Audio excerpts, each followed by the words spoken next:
Well, welcome everybody. We are going to get started here. I'm just going to let people in as they come. But again, I just want to welcome you into the Big Texas Read. We have been doing this. I think Kendra Allen is our fourth author on the Big Texas Read. We started with David Samuel Levinson, who is a co-founder of the Big Texas Read. And normally Alexandra Vandekamp is on the Big Texas Read with us as well. She's a co-founder with Gemini Inc. down in San Antonio, but she's in Rhode Island with her mother right now. So we're sending our love up to Rhode Island tonight. But my name is Blake Kimsey. You've probably gotten an email from me. I'm the executive director of Writing Workshops Dallas. And the Big Texas Read is a real collaboration across the state with all these great authors that we have that we get to feature with Gemini Inc. down in San Antonio. And we've had some great sponsors. We mention Interrobang Books every time. They are this great independent bookstore up here in Dallas who've helped out by providing books. Also, the Twig Bookshop in San Antonio down there have been helping us out by providing our authors books. Also, the University of Texas San Antonio Library System has been helping us spread the word statewide, and we've really appreciated their help. And then, of course, we have Lone Star Literary. So if you go to Lone Star Literary, they just pretty much have every great literary event going on in the state. They're a great resource if you're looking for, new authors or events that are local to where you live, or even virtual events like the Big Texas Read. So I am going to introduce our moderator for the evening. Now I met Mark through Twitter. So if you are wondering if relationships can blossom over Twitter, this is proof positive. Mark's a great writer. He is the creator and writer of the Hidden Scribes and COVID-39 podcasts, which I'll put a link to COVID-39 in the chat window. Mark is a film screener for the Austin Film Festival and a contributing writer on CBR.com, where he tackles lofty global issues like, is this the moment for a Black Superman, and the diaspora of the Rick and Morty pantheon. Mark misses Dungeons and Dragons. Mark judges people who likes Signs, the movie, and he is solidly chicken on the which came first ideological spectrum. Mark is also the survivor of a recently rejected Netflix pitch. So that is our moderator this evening, and we are happy that he is here to moderate this discussion with Kendra Allen, who is the author of this brilliant essay collection, When You Learn the Alphabet, which won the which won the Iowa Prize for Literary Nonfiction from University of Iowa Press. Kendra is born and raised here in Dallas, Texas. She holds an MFA from the University of Alabama, and you can find her other work in Brevity, December, and The Rumpus. And her poetry collection, titled The Collection Plate, is forthcoming from Echo, which is an imprint of HarperCollins. So Kendra, thank you so much for being here. Mark, thank you so much for moderating this discussion. Before I hand it over to you, I just want to tell everybody, if you have a question during this, just put it in the chat. I'll make note of it, and then we'll cue it there at the end, okay? But thank you all for being here. And Mark, Kendra, welcome to the Big Texas Read. Thank you for having us. Thank you. Kendra, this is an amazing opportunity to talk to you. I've read your book within the last week, and on a personal level, it kept hitting me like in all these different spots that was just kind of violating. I was like, oh, stop, too much. But it was just amazing. Like there was a lot of similarities in our backgrounds that were just really touchstones for me. And like I lost my dad a month ago, and so like having those conversations as you're ruminating about death and like how much time you have left, and being on the other side of that was just really just kind of like a hollowing out, in addition to like all the other smaller moments like struggling with dry skin and like all these other things that I just thought were like so specific, but in making those things universal were just amazing. So thank you very much for being here. Congratulations on the second book. Thank you so much. Thank you for all those kind words. Rest in peace to your father, first of all. I appreciate Thank it. you for sharing that. You didn't have to at all. Thank you. But yeah, I'm so happy to like be in conversation with you. Awesome. First thing I wanted to ask you about that really kind of got me in a place where I was unresolved. I still am unresolved. I know you wrote this book 2 years ago about some of the issues that you bring up. In particular, you talked about in the essay, workshopping the N word. And I find myself wanting to be the best woke version of myself and trying to adopt those patterns. I have two young boys who are 4 and 1, and so they're not old enough yet for conversations about language in that regard. They're still figuring that part out. But like, I try to catch myself about what I'm saying around them all the time, and like, what kind of example do I want to be? And the word nigga just really, really has always kind of been. I mean, it's been my companion in the lexicon for so long. I can't imagine just divesting myself of it. But I'm constantly asking myself, should I? And I remember you were thinking about that out loud on paper and saying to yourself, like, you don't really know what the professor could have done. Like, how could he have made that a better experience? Or is it simply like a cut and dry situation where he should never have come close to the word? And so I'm curious now, and I know that in the book you describe how you kind of asked other people at the time, where they sat with it and so forth. But I confess that I still don't have a good answer for it. And I'm curious as to whether or not you feel like there was something he could have done in that moment with all the layers of like power and like instruction and all different things that were happening in that academic space, leaving aside all the social, things where, that's a different kind of conversation. But what could have happened in that situation? Is there any way to tame that word for our ears? Uh, is there any way to tame that word for? Okay, I will say, like, I don't know. It's still unresolved for me as well. Like, to this day, uh, the only thing that I know for sure is that he shouldn't have said it. Like, that's just what I know. But I don't know how to. I think it's something to be said about like the want to say it on white people's part that like we don't really dissect enough.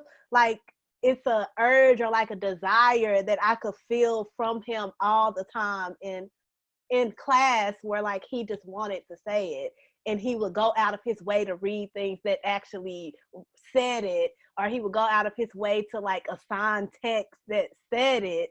So I don't think it can be tamed for our ears ever. I don't think it should be substituted for ninja, or I don't even like white people saying Negro low key. I'm just like, I what are you, can. like, yeah, I'm just like, what's going on? Like, yeah, I don't know. It's unresolved for me too. Like, that's a question I don't have an answer to. And I don't know how to tame it for our ears, but I feel like I shouldn't be the one to have to answer that question, if that makes sense.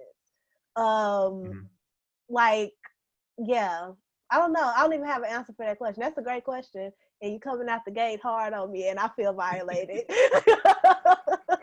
Well, you were due. You were due. Yeah, yeah. I don't know. I don't know. That's my answer. I don't know. Well, I think you hit on something that's even more important though, and that's the conversation about what should be asked of you in these moments. We're having a racial reckoning in this country right now, and a lot of the conversations are around allyship, which is part of kind of at the heart of the question. Because it's not so much will any of this work and advocacy get people to a place where, oh, we can all be kumbaya and niggering, together, like, black and brown and white, and feeling comfortable in that space, as much as it is about when you're dealing with something as entrenched in this country as racism, and you're dealing with all the apparatus. What is the plural of apparatus? All the different moving parts of racism. What is the responsibility of those people who are living and breathing it every day to um, not, I wouldn't say educate, but to, you've written a book, right? Like, you could say you've done your work in that regard. You've laid it all out. You've been very vulnerable. You've been very honest, and you've done your work in that regard. But for the average person who's walking around in their blackness, consumed by it as we are every day, how do you let people in, and where do you set those boundaries, and what does that look like? And so that initial question is kind of a foray into how do you let people be advocates for you in the spaces where you need them to be, and how much of that do you invest yourself in, give of yourself when you feel like you put in so much already? I just kind of want to go back to something you said about like allyship, and I think it's like something very important to where if you want to align yourself as an ally to any marginalized community, if you can't, your allyship can't be dependent on whether or not that community is nice to you or not.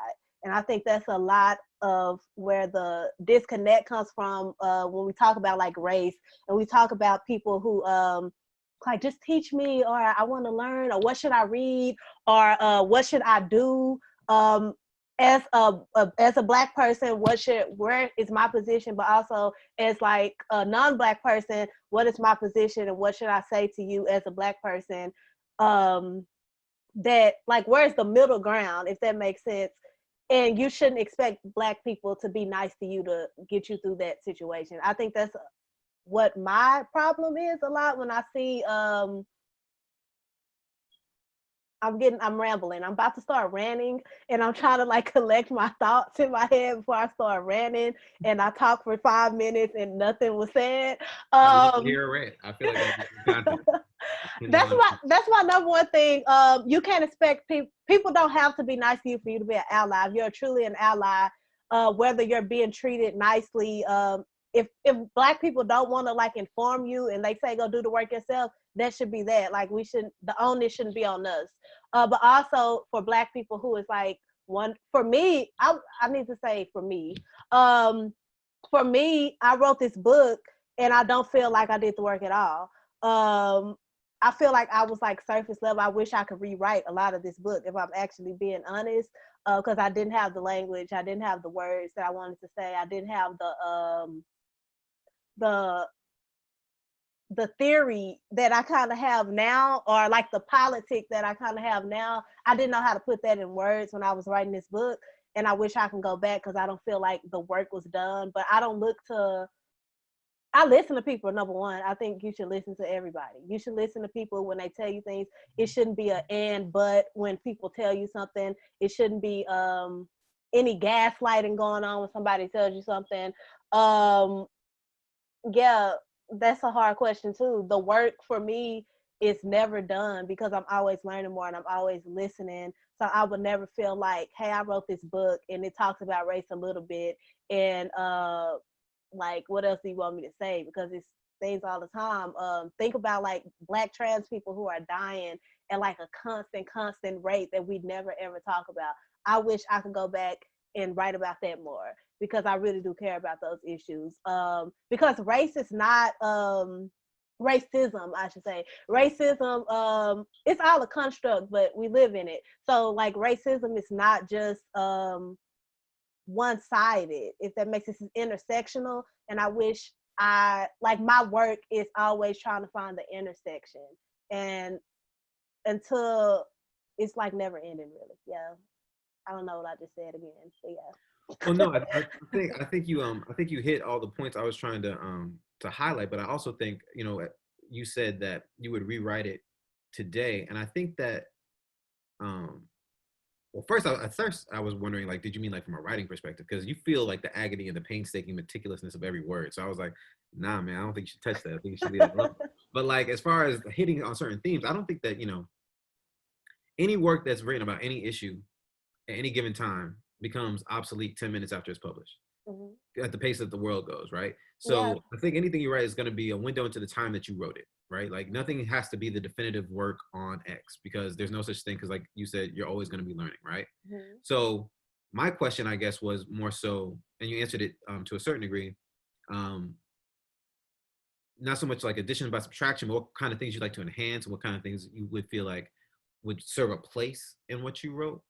I'm curious, is there anything specific about something that you wrote that you gotten either backlash about, that you regret having put in there? Because you were very vulnerable, you were very honest about lots of different things. Or is there anything that you want to talk about as far as your politics that you feel like outside of Black trans individuals that you feel like you want to mention? when I say like I would want to rewrite, I mean from both like a content and like craft standpoint.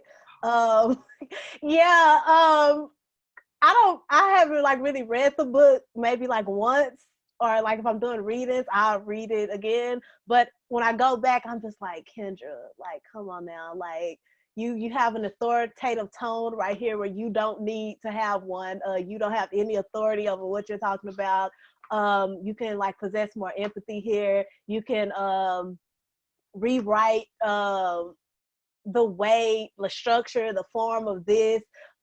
It could have been way more fire. Like that's just me never being satisfied with myself though. But I've also got like nothing but love from this book. Like I can't believe the amount of love that I've got. People who just tell me like nice, kind things every day, and my body can't really handle it because I can't take compliments. I'm always like, you're great, and I'm like, no, but you're even better. Like I don't even know you, but like you're great. So that's just who I am as a person, and I'm never satisfied with anything that I do, and I really want to work on that as well because that's like messed up. But at the same time, I have received like backlash from like my family because of not like my family in general, but certain people in my family where they read something that they didn't want to read about themselves, or like they felt they were forced to like face something about themselves that they didn't want to face. And I can't really speak to that either because I've never seen myself written about in a book, so I don't know how they feel about it. So I can empathize with that 100%. But that would be where the most backlash came from. And then I was reading like a Goodreads review like a long time ago, and I got basically called an angry Black woman, but I was like, well, that's accurate to a certain extent. So I wasn't like that mad. But yeah, it hasn't really been any backlash that I haven't put on myself, if that makes sense. No, absolutely. I think you had a good disclaimer in the book as far as how you depict yourself and others that you've encountered, and you just kind of say like, as if none of this was my business, right? And I thought that was important to kind of distinguish it because it's a real quick line, but I think it automatically absolves you of anyone's impressions or indications of who they feel like they need to be, how they need to be represented in your life from your perspective. But going back to some of the structure, because I think you're a good example of what a perfectionist looks like, in the sense of like you could look at what you wrote, what I just read, and feel like, oh nah, that's trash, nah, dude, let's like nah, man, like leave it alone. You gave it to the world and now it's out there, so I'm glad you can't touch it no more, and like fiddle, because it's really amazing as it is. But one of the things I wanted to talk to you about, and I'm not sure, I read the Kindle version, I'm not sure if in print, I'm assuming it's identical, but the choreography on the page, like something that I have no bandwidth for in my own right. Like I've never even considered doing anything but an indent and an enter and an indent and an enter. And so I will say though, there are times where I've seen it and I've thought, oh, this was executed really poorly. Like this did not help. It hurt the book. I won't even name the book, but one comes to mind that's really strong where it's like, oh my God, like it was the worst. And yours, I found it really interesting. I found myself doing like these little like crypto like mind games with myself, trying to figure out what does she mean here when she's doing it. Like, cause like in the first essay, there are no periods, right? There's no periods in anything. I'm like, what's she saying? What does that mean? There are no periods. And then like later on, like it's just like, it's just like blotted on the page in like a very specific way, but it's a different blotting than something else that comes up later. And so I'm just curious as to what is the intentionality behind that? Like, what should we decode it for me? What should we be taking from this? What missive are you sending us?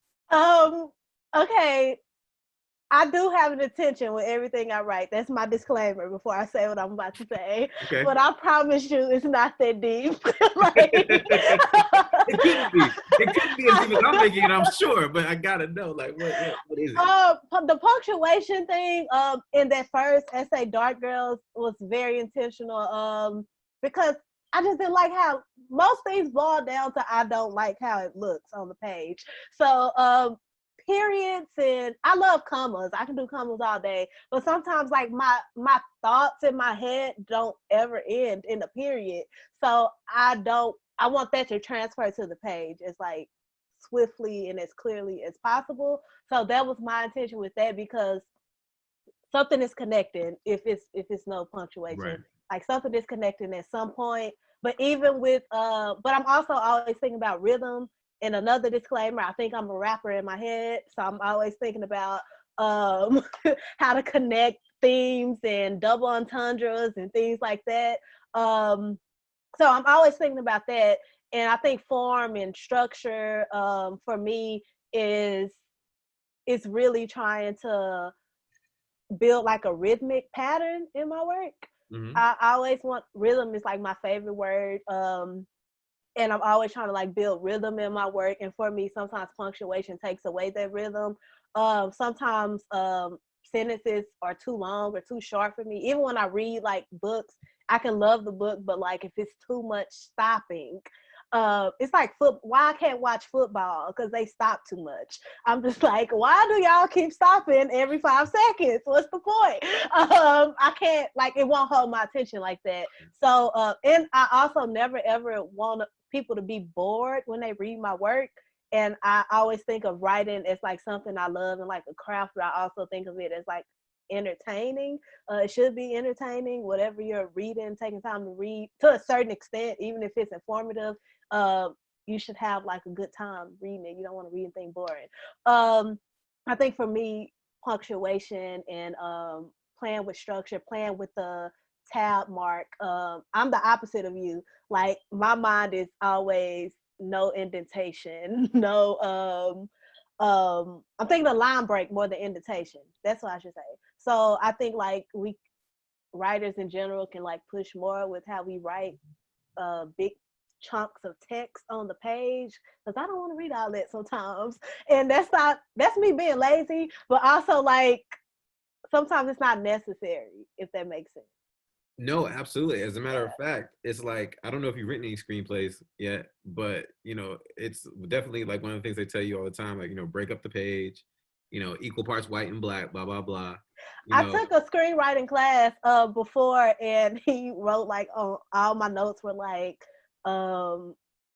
where's the description? Like, you just too much dialogue, like you're talking too much. But I do want to get into writing screenplays. I want to learn more. But yeah, you're right. Yeah, and I feel like that part of it you'd have down. Like no one would need to teach you that or workshop that with you. Like you'd have the spacing on the page, right? Whereas mine, I'm sure that every screenplay I send in is like, drudgery.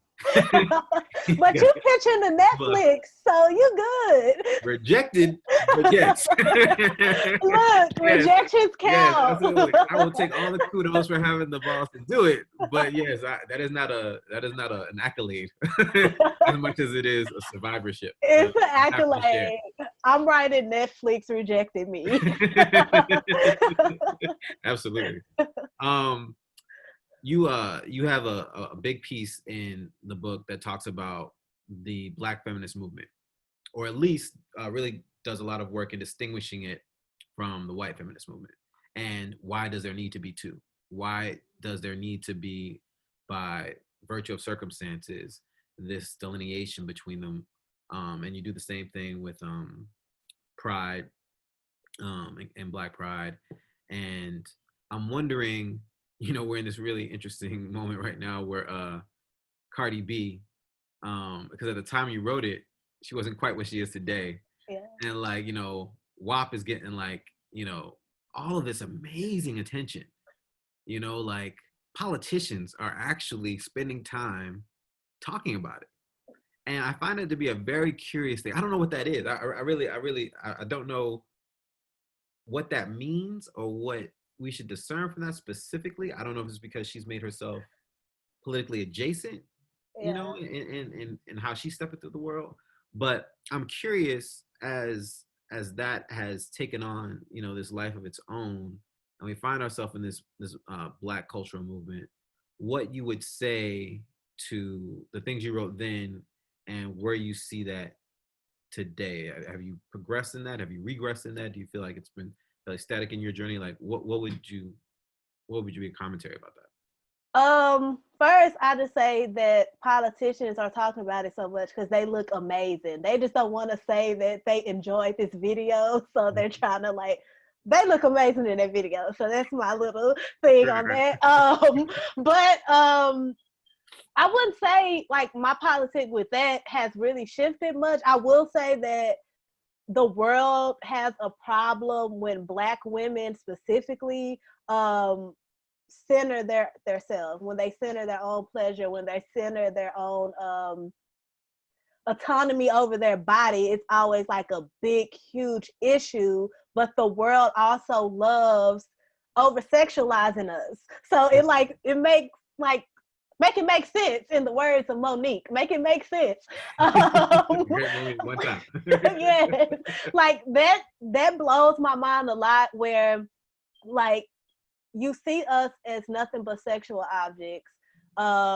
Even in your critiques of us, even in the critiques of the WAP video, in the critiques of Black women making art in general, it's always oh, but why are you doing this? You hear a lot of men in particular saying they're tired of women rapping about their body and like their genitals and things like that. And I'm just like, bro, like, do y'all listen to rap music? Like, do y'all hear these? That's all these men talk about. So why is it a problem when they take ownership over it? And I think for Cardi in particular, it's because she comes from like a sex work background and people only see her that way because we demonize sex work, but we love sex as a culture. So make that make sense too. I don't know. But I think what I said in that essay in particular that you're talking about, I still love when women talk shit in their raps. That's like my favorite genre of music. I say that all the time. I want to hear that all the time. But I think the issue comes when men feel like they have to talk about it or like have an input on it. Most issues come when men feel like they have to have an input on something that has nothing to do with them at all. And I think that's with feminism. It's like this air that is the definition of it and what is perceived in society is not synonymous, and people don't really know how to have intersections with that. I'm talking about like intersectionalism all the time, and it's no intersection. It's black and white with feminism. It's either like you're a pure, clean version or like you're a sex worker, but you can't be both and you can't be anything in the middle. And when you don't have a gray area, when things are black and white, when things are good or evil, it's never going to be a common ground. Anything is never going to get resolved because most things exist in a gray area. So if we're talking about Cardi B, until people see her exist as a human in a gray area, she will always have problems. She can't say anything without having a problem. And that goes for Black women in general as well. You either see us as a victim or you either see us as like a trophy. And it's like no in between because you don't see us as human. Yeah. And you mentioned in the book the line, where is it? Oh, in fact, my sexuality has been both the reason for my come up and my downfall, of my praise and my backlash. Could you expound on that personally for yourself? Like, 'cause especially in the publishing works, I didn't know if you were speaking more professionally. I got that sense, but could you just expound on what that meant to you specifically? Yeah.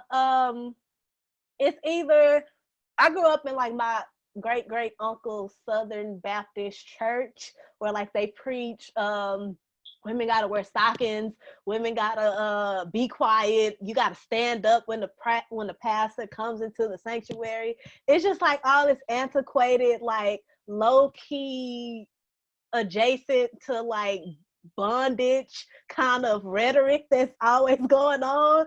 And it only applies to women. But at the same time, I will see the men in the church like plotting on women, looking at women of who they could talk to, women who they find attractive and want to have sex with, but like we never speak to that. So it's like it's a lose-lose situation. If I'm very openly sexual, I'm a hoe, and like that's a loss in itself. And if I'm not, I'm like a prude or something else. So it's a lose-lose situation. And like it's that lack of middle ground. It's that lack of gray area where even me in the publishing world, that can go to like a marketing sense. Like you want to market me as like a Black woman writing about race and struggle and all these things, or you want to market me as like a Black woman who's the opposite of that spectrum, which is really not it's capitalism. I'm about to go into a capitalism rant, and that's not what you asked me. But yeah, that's what I mean by that. It's a lose-lose. Like, it doesn't matter what I do, so I'm gonna do what I want, and I'm gonna say what I want anyway, because you already have this idea of like, I'm one way. Yeah. I remember specifically in you describing the relationships with your parents, and being put in that place where, you know, you felt like there was betrayal happening on all sides, and you had to be a party to it, and also the most adult person in the room in relationship to the issue. And it was one of the aspects that I was describing earlier, where I was like, well, I know what you mean there. Like, I lived that to a certain degree on the other side of it. And I'm curious about how you feel informed by that in your work, from the standpoint of, you know, there's a lot to be said about you grow up quicker as a Black woman in this country. You know, you're being asked to hold on to more and to shepherd more. And there's a really good, I think, long overdue conversation about how much Black women are being asked to burden, and how along with that burden is not necessarily a proportionate understanding of the fact that it's not easy. You know, a lot of times when you do something in grace, people on the outside feel like, oh, that was effortless. When it's just, no, I'm just used to carrying lots of shit. And so it might look more effortless to you, but I'm actually dealing with a lot. And so the vulnerabilities are not taken very seriously. And you've seen this have like real world effects. You know, you hear people talking about, you know, they go into to access medical care and they get worse outcomes because they're not taking it seriously because of this perceived toughness that they have. And you're balancing all of that with this really bright acknowledgement of your femininity. And I'm just curious as to growing up underneath those circumstances and being asked to shoulder that, what that balance looked like for you, and where you felt that came from. I feel like that pressure to balance it came from myself. Even if I'm like a kid, it comes from myself, not all the way, but to a certain extent, of like what I see, the patterns in my family that I see, so I automatically internalize that, right? I'm automatically like, okay, this is like my role. Like, this is my role as like a little girl, and then this is gonna be my role as like a young adult, and it's gonna be my role as like a grown up. And I'm just gonna like follow this pattern of like burden. Is that a word? Burdenship? It's a word Can today. be. Yes, Okay, right. it's a word today. But like this pattern, it's exactly how you said. Like, when you hear people describe Black women, the word they use is strong all the time. And I'm like, bro, like, the Black women I know need help. The Black women I know are struggling. The Black women I know don't know how to ask for help. The Black women I know would give the shirt off their back to people who will never help them.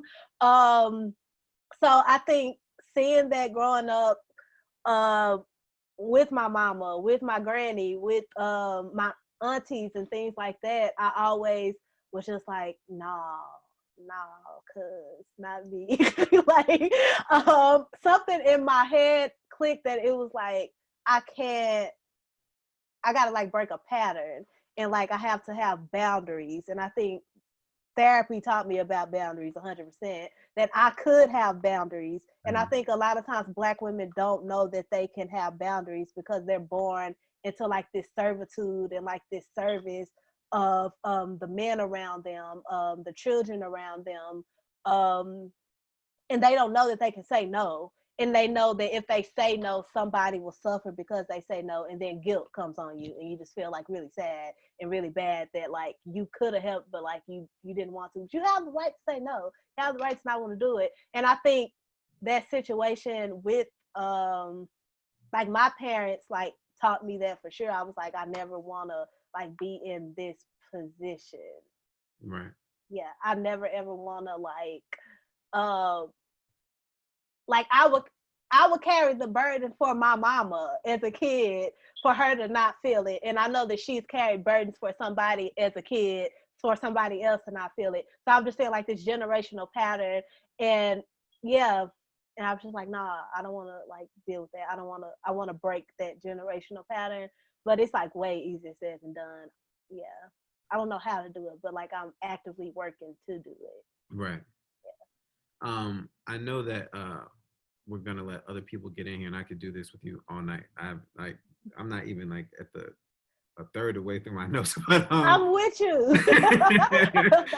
but one of the things I wanted to ask you about in the forum is that I think given this moment, the word patriotism is taking on a lot of different connotations, and you know, you are the daughter of two parents who have served.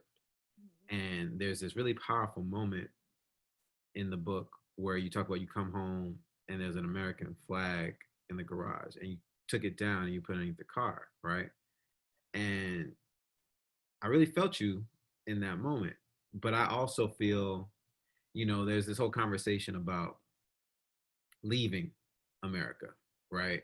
About, if X happens in November, I'm out, right? And like, while there's a part of me that can certainly feel the seduction of that, I feel obligated, like, to fight for this country because it's my country. I feel like I'm an American before I'm even Black in some ways, but I'm Black before I'm anything else. You know what I mean? Because an American Black is a very specific thing, and so, but none of my parents. So you imagining that some of that complexity exists within you as the daughter of two people who have served and two people who have lost as a result of it, who have suffered as a result of it and are still carrying the scars of it. You've paid a price that I haven't paid in that regard. And so I'm wondering for you what patriotism means to you. How would you define that for yourself? And as a follow-up, are your parents okay? Yeah, I can't sit up here and lie and say patriotism means a lot to me at all. Like, it doesn't really mean anything to me at this point. I'm really like trying to imagine a world that's different than the world we're in, and patriotism has nothing to do with that world. It has nothing to do with the freedom that I'm searching for. You talked about leaving. I'm down with leaving everything. Leaving is my favorite thing to do. And I feel like if I'm leaving, I want to leave to go somewhere where I'm allowed to be free. And I don't really see that place in existence right now. So if I'm imagining a world of freedom, and if freedom is possible for me, patriotism can't really be a part of that, because we're just going to end up right back where we are today. And I think my parents kind of instilled that into me low key. They joined the military because they were leaving a situation that they didn't want to be in. But they also were not very, very cool with, like, they're not like the military people who have flags on their cars, or like, they're not like that. But my mom did have a flag in her garage one time. I did do that thing, and she started laughing, and she was like, "Girl, just put it up. It's decoration." And I was like, "What does it mean, though?" Like, but yeah, if I'm trying to imagine a world where freedom is possible and freedom can exist for me and people who look like me, freedom for everybody, not just freedom for me, but freedom for the world. Because I think we become okay with minimal freedom, and we start to think that like we should be grateful for it, when that's not gonna help us survive. Like, we're not gonna survive another round of who, like we won't survive that. But yeah, my parents, they're okay, they're fine, as can be. Yeah, they're Yeah. good. They don't. That's another thing, but that's like another conversation. Uh, their PTSD is not something that they took seriously Hmm. as a child. Hmm. It really was low key like a joke, if I'm being honest. Hmm. Like when it's time to hold my mama accountable for something, for instance, she's like, I got PTSD. So it'll be like a joke like Right. that. But I think the more I grew up and I started like dealing with mental health issues and started to take it seriously, I could have those conversations with them about how they're taking their own issues and how they deal with it, and if they deal with it at all. And I think me talking about boundaries so much, also one of my favorite words. Um, yeah, they're good. Yeah. Good. Great. Well, like I said, I can I was told I should leave some time for other people to talk, and I want to be respectful of that. But I've thoroughly enjoyed this. You are not rid of me. I followed you on Twitter yesterday, so I'll be bothering you from hints to, Cool. to having more conversations in the future. Same. I would love that. This was amazing. Oh, good, good for me as well. So I'm so glad. Thank you so much for being here and being so open with everything that you had to say in your book and everything you had to say tonight. And just best to you. I'm so proud of you. Thank you. Thank you. Best to you. Thank you. Wow, this has been such a great conversation. I just want to open it up for people. If you want to raise your hand, I can unmute you and you can ask Kendra a question. Or there's some up in the chat, which I'll scroll up there right now and ask those questions. But if you have a question for Kendra, feel free to do the little widget and raise your hand, or just put it in the chat. And I'm going to scroll up here. So Allison wants to know, Kendra, how old were you when you wrote the first drafts of these essays? Your words are so mature and wise. Also, did you feel any kind of weight lifted off your shoulders once you sent this book into the world? Thank you. So I wrote the majority of it, like 90% of it in undergrad, like between the ages of 20, no, that's a lot, like 19 and 22. I want to say 19 and 22, I wrote like the bulk of this. And it wasn't on purpose. I'm struggling to write a book on purpose right now. I was just doing my homework at school. I was just doing my homework for my workshops. And I kept writing about the same thing. And it just ended up being a book. So yeah, 19 through like 22. And then I maybe wrote like one other essay when I was like 23. But did I feel a relief? I felt a relief that I accomplished a goal. I would say that, like, I accomplished a goal. I wrote something, and I wrote a book, and I wanted to be a writer, and I accomplished a goal. So I felt a relief for that. I didn't really feel a relief about what I wrote in the book. Like, I didn't feel any weight get lifted off of me. I actually felt like more weight. It was a lot of weight in the aftermath of like this book getting published. So I did not feel a relief. Yeah, I didn't. I just felt very heavy for a long time. Well, Francis had a question, which is you kind of answered it, but I'm wondering, you're writing these essays for the workshop. And Francis asked in the chat, he says, were the essays written as discrete pieces and collected for this book? Or were they written with the intention of collecting them? So at what point in your undergrad where you were getting encouragement did you realize that you could collect these, you could send them out for publication? Because, we do have a lot of writers also, tuning in for the Big Texas Read. So at what point, were you feeling that push to get your work out into the world, to find your readership, and to kind of take ownership of your voice? Mm-hmm. I think it was my second year of undergrad. I was going to class and I saw like a flyer by the elevator, and it was like essay competition. And I was like, okay, I just like submitted. I wasn't really thinking that. I didn't know anything about like the submission process. I didn't know that it take forever to hear back from somebody. I didn't know you might not hear back at all. I didn't know what they would say. So yeah, I submitted to a contest. That was like my very first submission. And I was a finalist for it. I didn't win, but I was a finalist for it. And then like that finality, they sent like feedback, a little bit of feedback. They're like, this is good. You can work on this. This is different. They would say like affirming things like that. And that just gave me the push, like, keep going. Because I wasn't thinking I wanted to be a writer then. I just knew like I was getting my feet wet and I was having fun writing. Like, it was really fun to write and go to my dorm and like write. I just knew that. And then like a year later, I was still writing about the same stuff. And I had a workshop instructor, well, professor, who's like a mentor.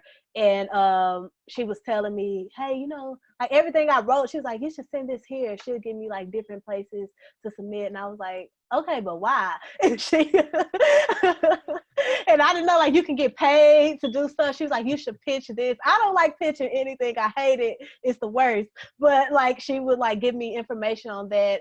And then when I graduated, I had like all this work, like all these essays. And I was one day at home just putting it together. And I was like, oh, this goes together. And then I saw another competition. It's kind of like it started how it ended. Like I saw a competition and then I end up submitting into a competition. And that's how this book came to be. Amazing. Wow.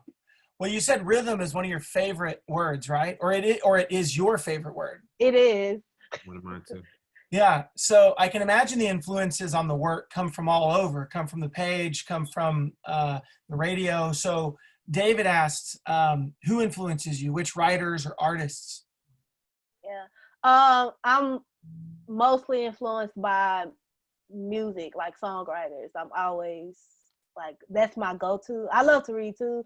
Writers, I love Kiese Layman. Probably was my first favorite writer, and I read like hundreds of writers before him, but I didn't have a favorite writer until like I read Kiese Layman.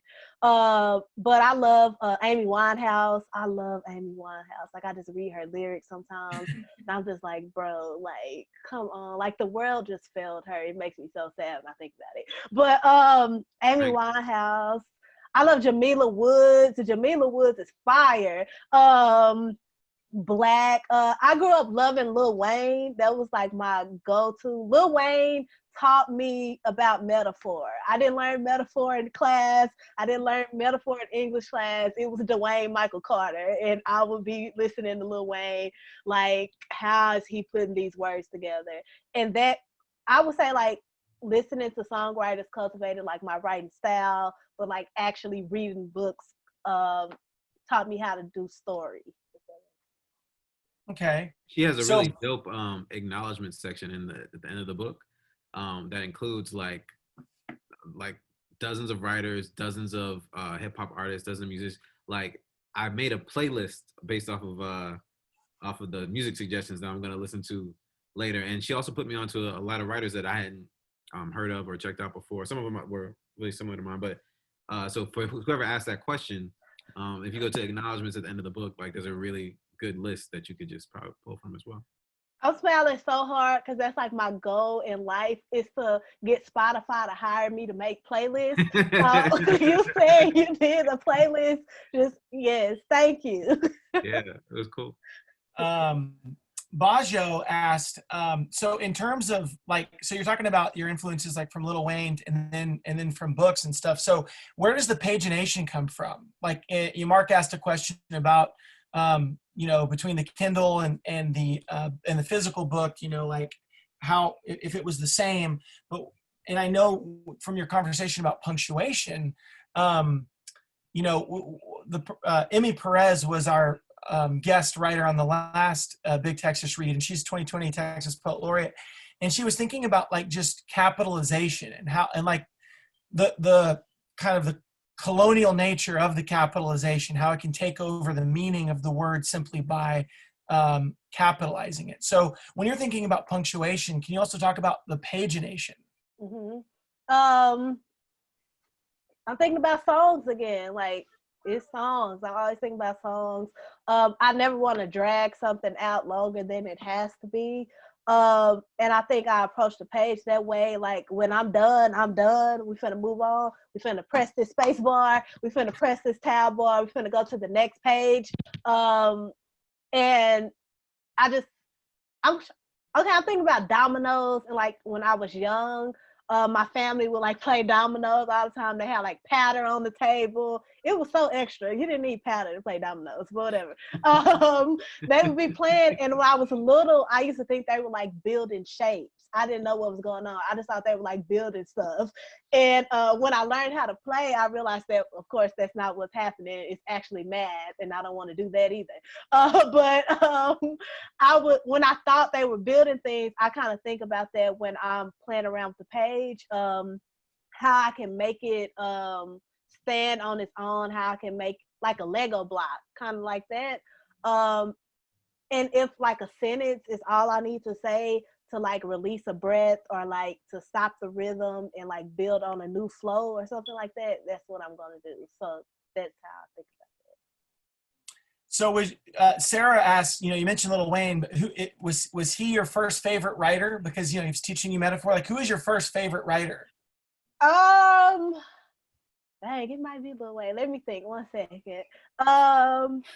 Lil Wayne was definitely my first favorite rapper. I would give him that 100%. He trash now. Like, not trash as a rapper, just like I was about to say, how did he become trash? Lil Wayne as a person. No, got you. Whole other conversation. Got you. Yes. But he was my first favorite. No, I take that back because I would be reading Lil Wayne, but I also would be reading like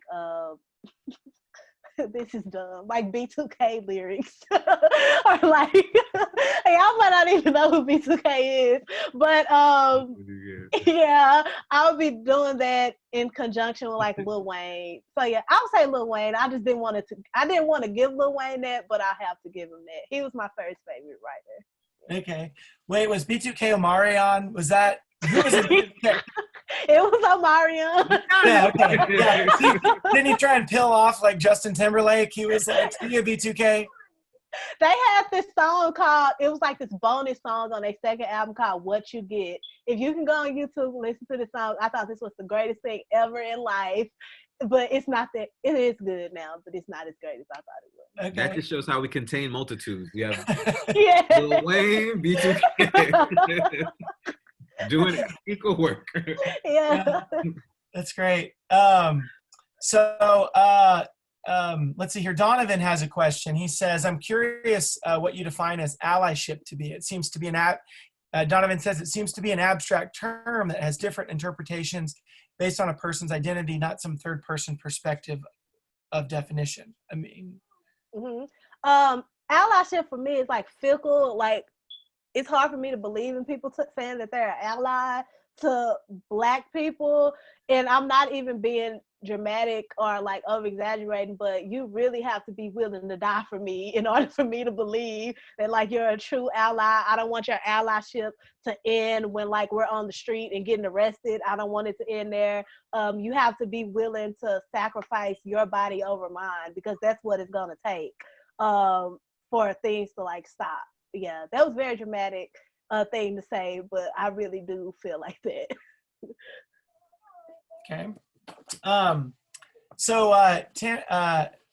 Tamara says, you spoke about patriotism. For me, I consider the concept differently than others, mainly because I often feel as if I'm not viewed as an American.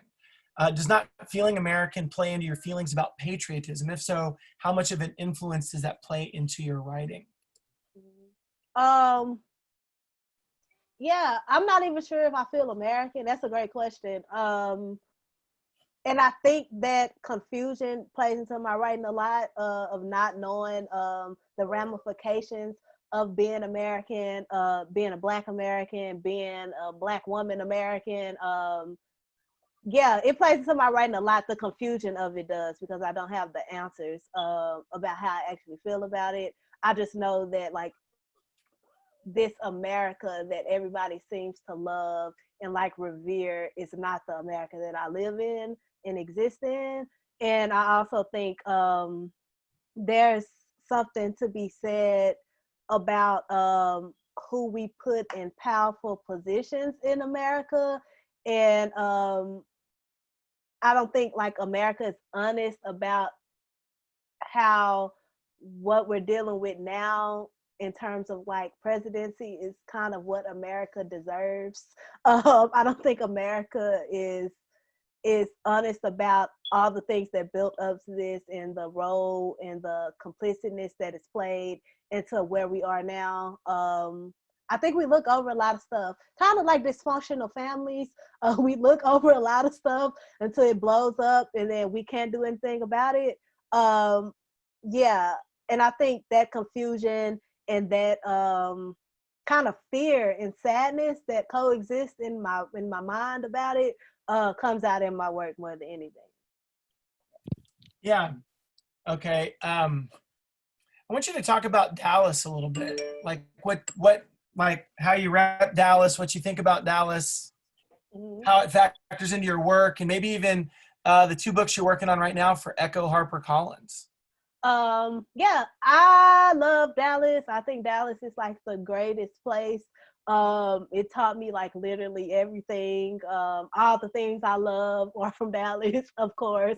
All the things I'm thinking about, like Rudy's Chicken right now. So like Dallas is like home. I'm always thinking of Dallas. I'm always wanting to make Dallas proud. And like all the people I love, the most talented people I know are all from Dallas. So yeah, I always want to include it in my work. It wasn't as included as I would have liked in When You Learn the Alphabet, but I'm working on a childhood memoir that is like really just like a map of Dallas and where I grew up and where I went to school and streets and things like that. So yeah, I'm working on that. That's very, very hard because like I said, I don't know how to write a book on purpose. Anybody who's ever written a book on purpose, you're amazing. You deserve like $1 million just for doing that. It seems impossible sometimes. But yeah, I'm working on that. And then I just finished a poetry collection called The Collection Plate that's coming out next summer. And that's about just like my struggle with religion and Christianity and Southern Baptist churches. And yes, poetry collection on that, but it incorporates a lot of music, of course. Everything I probably ever will write will have some kind of musical element to it. So it incorporates music a lot. It incorporates, yeah, that's as well. And that comes out next summer. Yeah. Well, you know, just talking about how you write, you say, you know, like writing a book on purpose, and now you're under contract for these two books. And so Bethany, she submitted a question. She said, talk about how you write. Your writing feels as if you're a marathon underwater swimmer who comes up gasping for air from time to time only to plunge back in. So like, what does it look like for you? Are you listening to music while you write? Are you, what's the process? I love this idea that it feels like you're a marathon underwater swimmer who comes up gasping for air from time to time only to plunge back in. Yes, that's a great metaphor. That kind of is low-key how it feels all the time. Yeah, if I can like paste that on my wall before I write, that will help me. Right now, I want to be a writer who can write with music. Like if I start listening to music, I'm not gonna write. Like that day is just over with. In my head, I think it's gonna help me, but when the music is on, I'm distracted. I'm not gonna do it. My process has really just been like, wait till everybody goes to sleep in my house and go in a room and pretend to write more than actually write. Like I have the Word doc open, and then I'll watch like a few interviews on YouTube. I need to be like pushed to write. But once I get into a flow, and that flow starts like 2 hours after I just sit at the desk, once I get into a flow, I'm in a good flow, and I'll be like, I could have wrote this in an hour, and it took me 7, just because I'm procrastinating. So my process is really like trial and error, and I have some good days, and I have some bad days, and I have some days where like I'm just like, this is trash. Whoever wants to do this for a living, like whoever wants to do this. But then like it's so worthwhile when like you feel that break in whatever you're writing. So yeah, my process is really just it might happen, it might not. Yeah. So as you were talking, Liz, it sounds like a plea here. Like, what about just listening to sounds, nature? Yes, that does help me. I have like an instrumental playlist where I just like instrumental and I can write to that, but I just don't. It's like a self-sabotaging thing. Yeah. All right, we got a question here from David. Are you gonna write a novel? Or poetry, nonfiction? I would love to. I just don't know how. I feel like I'm scared of fiction. I feel like I can do dialogue very well. I would be good at that in the novel. But it's everything else, like the world building. And I'm kind of getting a glimpse into it with writing a memoir, because you have to know how to do some sort of like plot with a memoir. And I'm kind of learning it. I want to build my way up to that. I really want to try. So yeah. All right. So, Mark, do you have any other questions? Do any of our audience members have any more questions here? I mean, I could go all day. I mean, don't get me started. I got questions. I mean, I don't want to, but yeah, I mean, I could definitely talk to Kendra on that about all kinds of things. All right. Well, actually, before you let me off the hook, specifically what you said about religion, I thought was interesting. Also, as it appears in the book, because there is so I'm an atheist, and I say that as a clarification point because I don't want you to feel like I'm trying to pigeonhole you into a response by any means. But what you said earlier about how there was like all the shaming that was happening for you, and you felt like it was specific to women in the culture in which you were brought up in that, and it's complicated for you now is something that you've revealed. I guess my question in regards to that is what is do you feel like the relationship with God is complicated, or the relationship with the church is complicated? Yeah, that's a great question. I 100% feel like the relationship with church is complicated. I don't really go to church now at all. Since I've been on my own, I don't really go because of all the stuff that I know about the church. I know like whatever it is that they taught me, it's not what they're practicing in the church. So yes, I definitely have conflict with the church. And sometimes I have conflict with what God represents to the church, if that makes sense.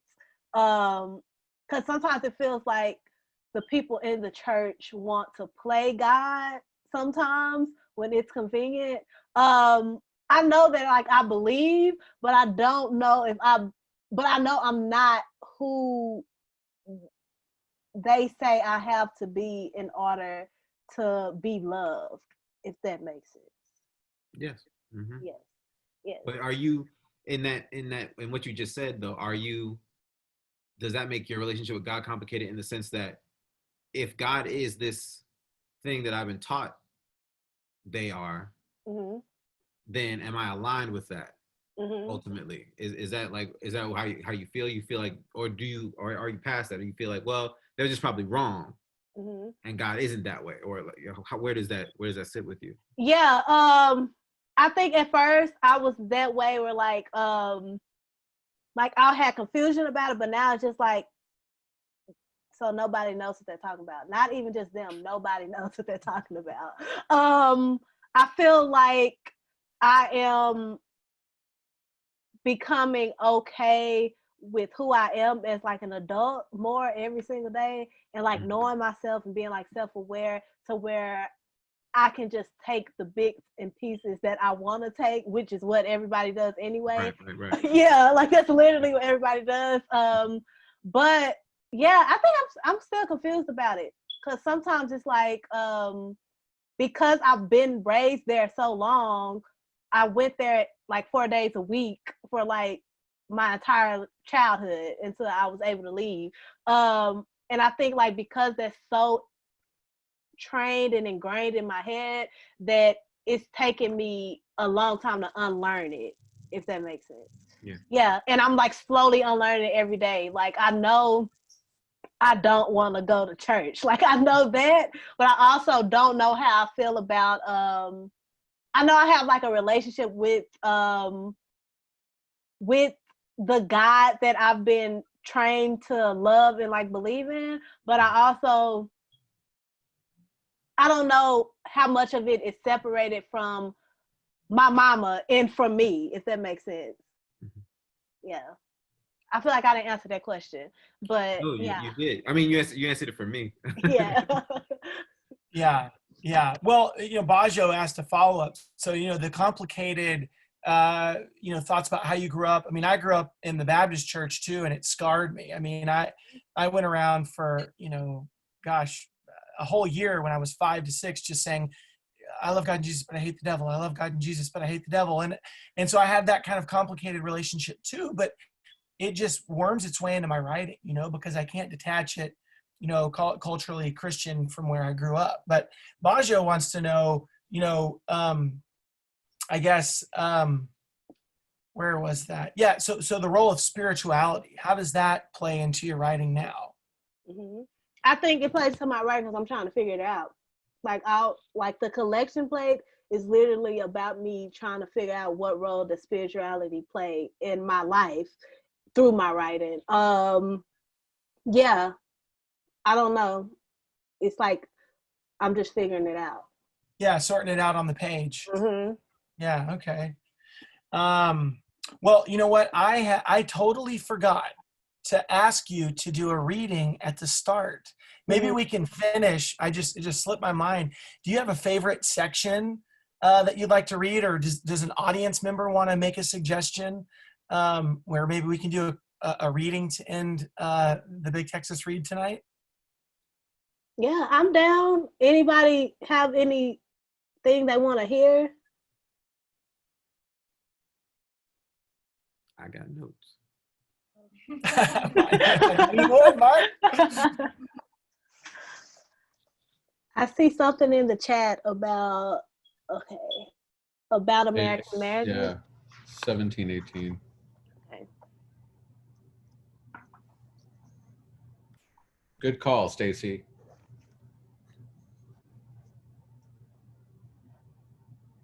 Okay, I'll read these 2 pages. All right. So, if you haven't read this, all you need to know is that my daddy cheated on my mama. I knew, and he ended up. They didn't get divorced the whole time, and when they did get a divorce, he ended up marrying the woman. So that's all you need to know. All right. When my mama files for divorce, it feels like she not only divorces my daddy, but every once in a while, when the subject is brought up, it feels like she's divorced me too.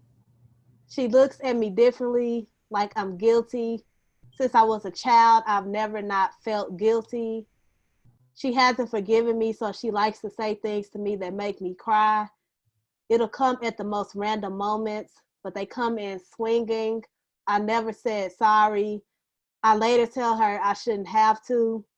I was a kid, even if I had to be their parent. When I'm 20, when I've still not outgrown her resentment, I say I'm going to stay in Houston the whole month of July. My daddy lives in Houston. He's from Houston, so I will go there in the summer. He's know that too. She texts me, what for, but it's nothing I can do. When my father quietly remarries after a decade, he doesn't tell me. I find out at a family reunion as the rest of my family congratulates them. He tells me it just seemed like the next step. One night, after a week of tough encounters between the two of us, we finally have the first of multiple conversations to discuss the past that has never left my present. Like my mama, I work through things over long periods of time. When I tell him the deal, I think I'm 18 or 19, and he still is pretending to be blind as to why his old wife was so stuck on this particular woman. He thinks everything is about him. Says the reason he thinks my mama couldn't get he says the reason is that he thinks my mama couldn't get over him. I don't tell him she was stuck because of me, that she is stuck because our only child assisted in withholding information. And I quickly realized I am not talking to the man on that recording almost 20 years ago. I'm talking to the one who cannot disguise who he is. He tells me he don't know what her problem is because he had plenty of women. This was just the one my mama happened to find out about. He keeps adding on to the list of things I could never tell her. He says this to me with an expression of pride. He laughs his laugh, the same one from that video, except this time the laugh tells me he doesn't really care about women in a way where he can consider them past what he can take from them. When he tells me about these other women, I can't hold my voice. If I hold my tongue any longer, I will swallow it. I will become harsh. I lick my lips and prepare to get them ready to run through the finish line. I ask him, does he really think what he said is funny? I say it with such assurance that he knows what I really mean. I pray in closets to never get stuck with a man like you. I ask him, does he love his wife? I hope his answer is completely. She's a way better fit for him, patient and kind and other things the Bible says are important. He says she is teaching him how to love. I don't even ask what this means. If he ain't learned by now, why did he waste so many people's time? Why did I waste all my energy? Why did I lose all my trust for this? He says, ain't nobody asked me to do all that. He don't care. All he cares about is how I'm making his new wife feels. He tells me she thinks I don't like her. I think he makes this up just to change the subject. I've done nothing but be respectful and nice to her all these years. If it's been anyone I've been mean to, it's been him. But this is the relationship he would like to mend. I don't ask the real question, what about you? Do you think what you're doing, what you've done makes me like you? But I don't know how to say it. I don't think my saying that or this would matter. I do not believe in marriage. I do not believe in men. I do not believe in him. I cannot forgive him for making me hurt my mama too. Whatever I do manage to not say in that moment makes him answer my unasked question. He starts to cry. He says he wishes that I liked him. I tell him I love him. I hug him with one arm. My mama has always called me the child of half-truths. Thank you. Wow. Thank you, Kendra. Thank you so much for reading. Stacy, thank you for that suggestion. Thank you all for being here. Mark, thank you for your great questions. Thank you for moderating. Kendra, I just love your book. I'm so happy to get to know you and to get to read your work. And I'm excited that we get to do it again on September 2nd, where we'll have, I'm sure, new questions, new discussions. And so I want to paste a few links here for you. The first is Mark's narrative podcast. It's called COVID-39. Mark has been miraculously writing, producing this podcast since we've been under lockdown. So I would encourage you all to download it. You can get it wherever podcasts are. Right, Mark? Thank you for the plug. Appreciate it. Yep, Yes. yep. And Kendra, I like to follow Kendra on Twitter. And so I'm posting her link right there, where I'm sure whenever the collection plate and your forthcoming memoir comes out from Echo HarperCollins, you'll find the news there, right? Yes. Twitter before anything else. Yeah. Instagram, no. Yeah. Twitter. Yeah. So follow her on. Oh, I sent those links to Mark privately. How about that for some? I sent Mark's podcast to him privately here. And Mark is like, I know. I've got the link. I've got the link, but thank you for being thorough. I appreciate you. Thank you, Mark. Here's your podcast, and here's Kendra on Twitter. So thank you all for being here. We hope to see you again on September 2nd for another edition of the Big Texas Read. Mark, Kendra, thank you so much for a great night. We appreciate you so much. Thank y'all so much. This was amazing. All right. Bye, everybody. Thank you, guys. Bye.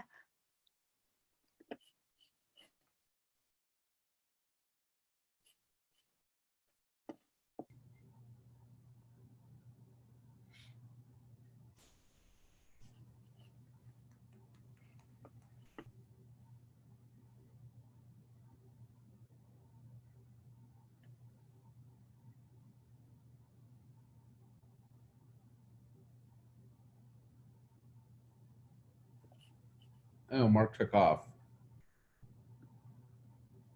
And so did Kendra.